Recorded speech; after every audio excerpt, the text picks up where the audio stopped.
hyvät edistysmieliset, mutta mistä sitten minun sukupolveni voisi löytää sanottavaa? Ongelmaksi tuntuu muodostuvan se, että politiikkaan meillä kasvoja riittää, mutta kasvoille ei löydy sanottavaa. Tekijöitä siis on, mutta paikka eturivissä ja sanoman sisältö uupuu. Tai paremminkin, sisältöäkin on, mutta sitä on niin paljon, että tarttumapinta on hankala löytää. Asiat tuntuvat suurilta möhkäleiltä. Ilmastonmuutos ja globaali talouskriisi, ne vetävät voimattomaksi. Ehkä kaikki muut paitsi Olli Rehnin. Suuri visio hyvästä yhteiskunnasta ja paremmasta maailmasta puuttuu meiltä nuoremmilta. Tieto lisääntyy, mutta aikaa on enää arvaamiseen. Murtuneet auktoriteetit ovat jättäneet jälkeensä meille sekä että yhteiskunnan. Ääripäät kehittyvät yhtä aikaa. Köyhyys ja rikkaus, hyvinvointi ja pahoinvointi, yksilöllisyys ja yhteisöllisyys. Kokonaisuutta ei enää ole mahdollisuutta hallita. Kansallisesti ajatellen meidän sukupolvemme suurin uhka ja mahdollisuus on nyt ikääntyvässä eläkepolvessa. Millä ihmeellä me aiomme pitää tämän velkaantuneen valtion pystyssä, varsinkin jos juuri totesin, että me olemme sukupolvi, jolle pakko painaa pitkää päivää asenne ei ole itseisarvo. Globaalisti taas katsoen suurimman tehtävän saamme ympäristöstä. Tässäkin keskustalaisen kohtuullisuuden arvon merkitys on suuri. Ilmaston lämpeneminen, ruokakriisi ja lisääntyvät luonnonkatastrofit eivät jätä enää vaihtoehtoja. Kaikki päätöksenteko on jatkossa ja nyt peilattava poikkileikkaavasti ympäristön kautta.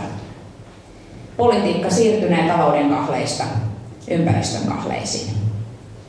Taloudellinen kehitys lomittuu ympäristönäkökulmiin ja kestävä kehitys saa toivottavasti ismin muodon. Ääri-ilmiöiltäkään tuskin vältytään. Ilmastofasismi, uusmoralistinen ympäristösyyllistäminen ja toisaalta ympäristömuutoksia vähättelevät tahot nostavat ennen pitkää päätään. Kaikkiaan edessä on niukentumisen aika. Nämä haasteet pakottavat meidät pohtimaan, suostummeko me olemaan politiikassa se sukupolvi, joka toteuttaa antamisen ja jakamisen ideologiaa. Onko todella edessä se aika, jossa ollaan valmiita maksamaan aito hinta ympäristöllisesti haitallisesta käytöksestä? Onko suomalaisessa yhteiskunnassa edessä aika, jossa nainen tienaa kuten mies? Aika, jolloin politiikka palaa politiikkaan, eivätkä työmarkkinajärjestöt jurnuta saavutettujen etujen perään ja määrää tätä maata. Aika, jolloin sosiaalinen oikeudenmukaisuus ei toteudu vain sosiaaliturvajärjestelmän lomakkeita täyttämällä. Aika, jossa koulutuksella on aidosti sivistävä ja yksilöä kehittävä merkitys. Aika, jossa politiikan keskiöön asetetaan lapsi, jolle tätä maata kuitenkin viime kädessä rakennetaan. Aika, jolloin yhteisvastuu korvaa sulle ja mulle politiikan. Ja aika, jossa markkinavoimien sijasta valta on poliitikoilla, jotka elävät aidossa vuorovaikutuksessa kansan kanssa. Mutta niin me 80-lukulaiset, parhaillaan ja parhaimmillaan me kai toivottavasti olemme välittämisen sukupolvi, joka uskaltaa puhua onnellisuudesta. Se taitaa olla radikaaleinta, mihin me pystymme.